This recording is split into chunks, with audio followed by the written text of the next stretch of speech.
भारत माता की, भारत माता की, वंदे वंदे वंदे।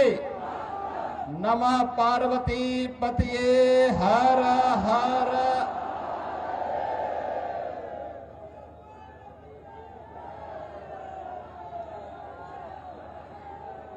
आज की इस चुनावी सभा में मंच पर उपस्थित सीवान की लोकप्रिय सांसद श्रीमती विजय लक्ष्मी देवी जी, भारतीय जनता पार्टी के जिला के अध्यक्ष श्री राहुल तिवारी जी, जिला अध्यक्ष जदयू श्री चंद्रकेतु सिंह जी, जिला अध्यक्ष लोजपा श्री महादेव पासवान जी,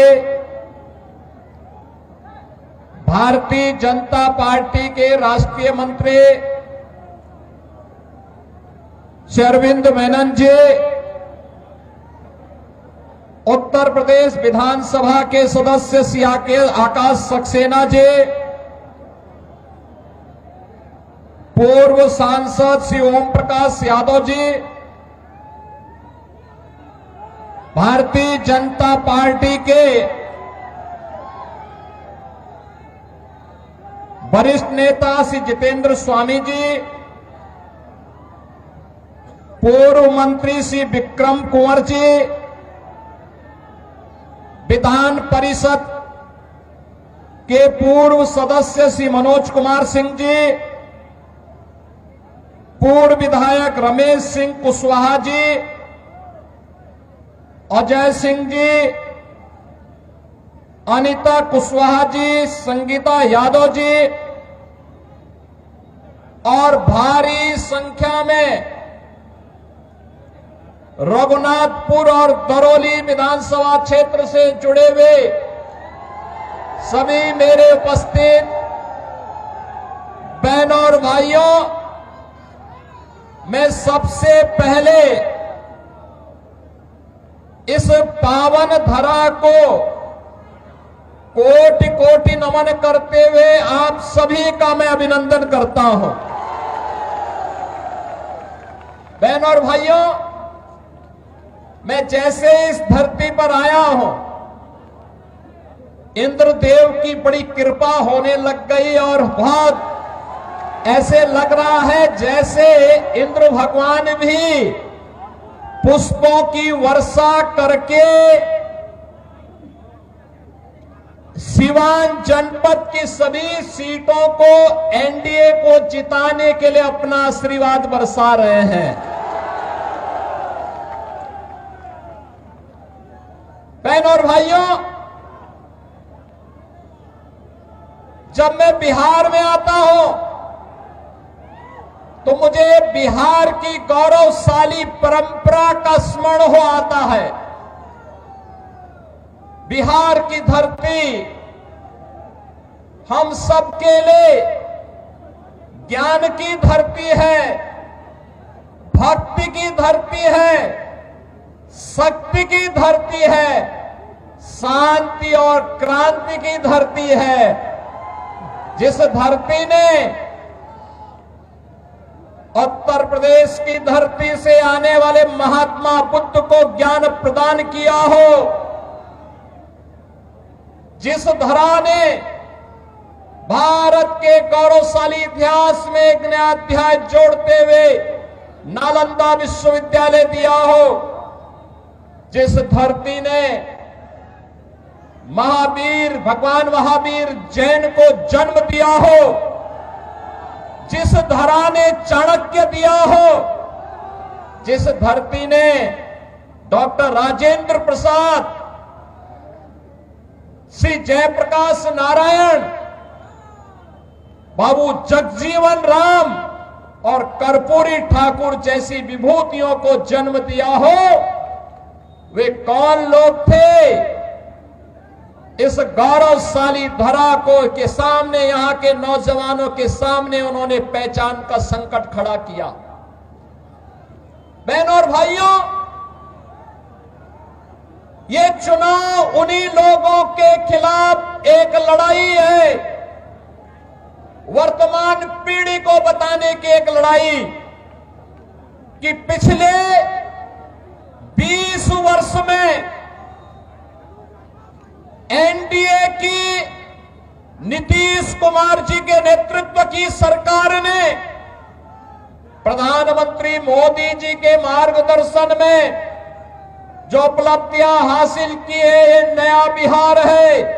जो बिहार अपने गौरवशाली अतीत के लिए जाना जाता है, उसी गौरवशाली अतीत के साथ बिहार को, वर्तमान बिहार को जोड़ने की इस यात्रा जो 2005 के पहले धूमिल हो चुकी थी, पहचान के संकट के दौर से गुजर रही थी, उसी बिहार को पुनः उसकी प्रतिष्ठा दिलाने के लिए डबल इंजन की सरकार वर्तमान में कार्य कर रही है।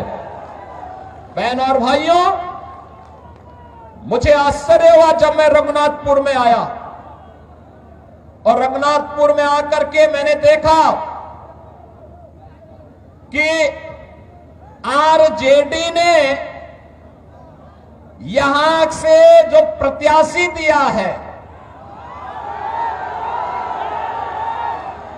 वो अपनी खानदानी आपराधिक पृष्ठभूमि के लिए इस पूरे क्षेत्र नहीं, देश और दुनिया में कुख्यात रहा है। नाम भी देखो ना, जैसा नाम वैसा काम,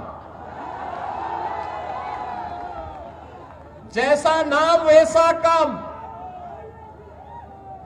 और बहनों और भाइयों, इसीलिए तो मैं कहता हूं, हमने यूपी के अंदर एक बात कही कि भाई देखो, अपराध और अपराधियों के प्रति जीरो टॉलरेंस,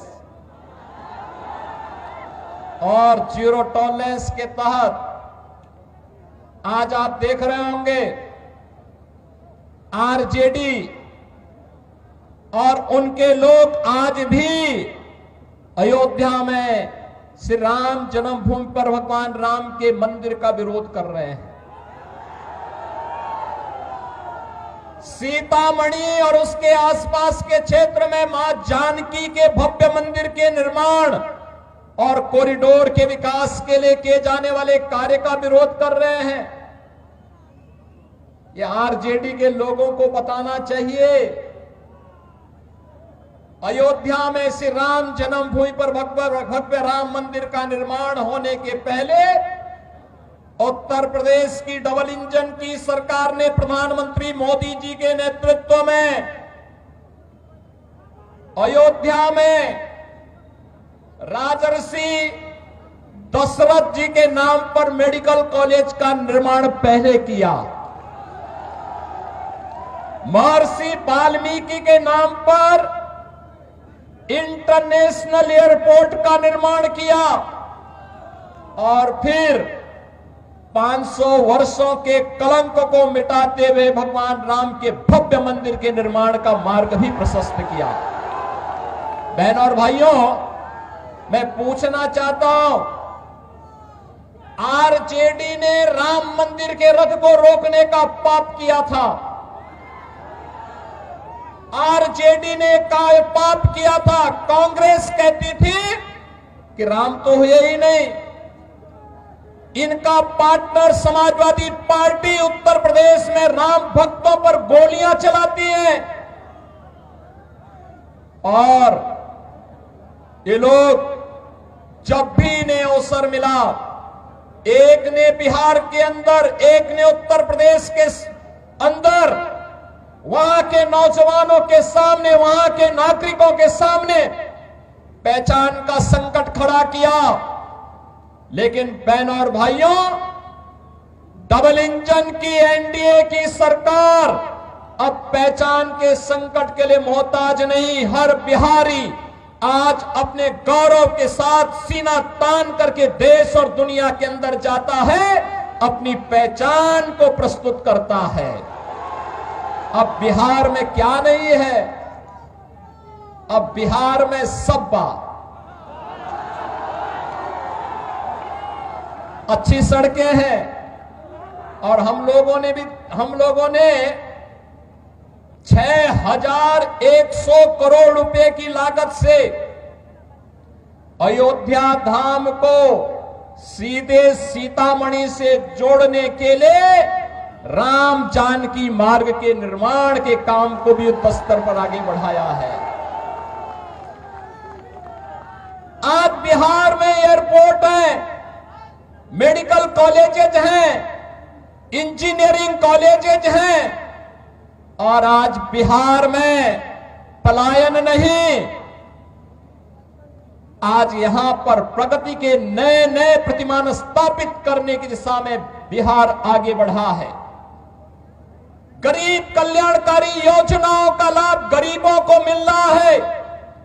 अराजकता पैदा करने वालों के खिलाफ जीरो टॉलरेंस की नीति के तहत ये डबल इंजन की सरकार नीतीश जी के नेतृत्व में कार्य कर रही है।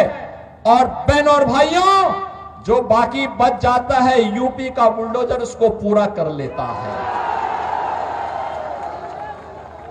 और मैं तो आप सबसे यही कहने के लिए आया हूं, एनडीए यहां पर सभी नेताओं ने प्रधानमंत्री मोदी जी के नेतृत्व में, उनके मार्गदर्शन में, नीतीश जी के नेतृत्व में यहां पे हमारे जितने भी अन्य सहयोगी दल हैं, लोक जनशक्ति पार्टी है, जीतन राम मांझी जी की पार्टी हम हैं, इन सभी ने मिलकर के तय किया है कि बिहार को अब जंगल राज की ओर नहीं जाने देना है, बल्कि बिहार के अंदर कर्पूरी ठाकुर, बाबू जगजीवन राम, डॉक्टर राजेंद्र प्रसाद जी और जयप्रकाश जी की विरासत को आगे बढ़ाते हुए एक जन राज के रूप में बिहार को आगे बढ़ा करके यहां की एक एक व्यक्ति की आवाज को सरकार तक पहुंचाने की सरकार फिर से यहां पर बनानी है। और एनडीए इस बीच से एक बार फिर से अपने मुद्दों के साथ, विरासत और विकास के इन मुद्दों के साथ आपके सामने है। बहनों और भाइयों, सीवान में वह जंगल राज फिर से मत आने दीजिए। आपने देखा होगा कैसे चांद बाबू के पुत्र के ऊपर इसी सीवान में एसिड उड़ेलने का काम हुआ था। ये वही बिहार है। ये अपराधी फिर से जीवित न होने पाए। ये कांग्रेस को, आरजेडी और समाजवादी पार्टी जैसे दलों को शोभा दे सकता है कि वे किसी पेशेवर अपराधी और माफिया को गले लगा करके किसी बाबर और किसी औरंगजेब की मजार में जाकर के सजदा पड़े, लेकिन यहां किसी सच्चे भारतीय को शोभा नहीं देता है। ये नहीं देता है। हम लोग तो उसी मार्ग के पथिक हैं जो गर्व से इस बारे में बोलता है कि रामलला हम आएंगे, मंदिर वही बनाएंगे, और बना करके दिखा भी देते हैं। अब किसी को संदेह है अयोध्या में राम मंदिर के निर्माण में? किसी को संदेह है? लेकिन ये लोग प्रश्न उठाते थे, कहते थे कैसे होगा? हमने कहा अयोध्या को सुंदरतम नगरी के रूप में स्थापित करेंगे, और आज आप देख रहे होंगे अयोध्या सुंदरतम नगरी के रूप में स्थापित हो गई ना? कोई संदेह है क्या? कोई संदेह है क्या?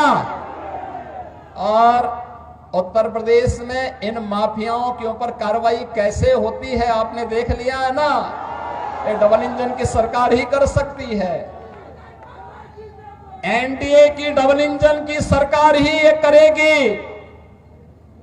इनकी प्रॉपर्टी को भी जब्त कर दिया जाता है। गरीबों के लिए आवास बनाए जाते हैं, गरीबों के लिए भी आवास बनाए जाते हैं, और मैं स्वयं जाकर के उन गरीबों को वहां पर मकान की चाबी भी दे देता हूं। बहनों और भाइयों, पहली बार आपने देखा होगा देश के अंदर गरीब को उसका सही हक मिला है। हर गरीब को राशन की सुविधा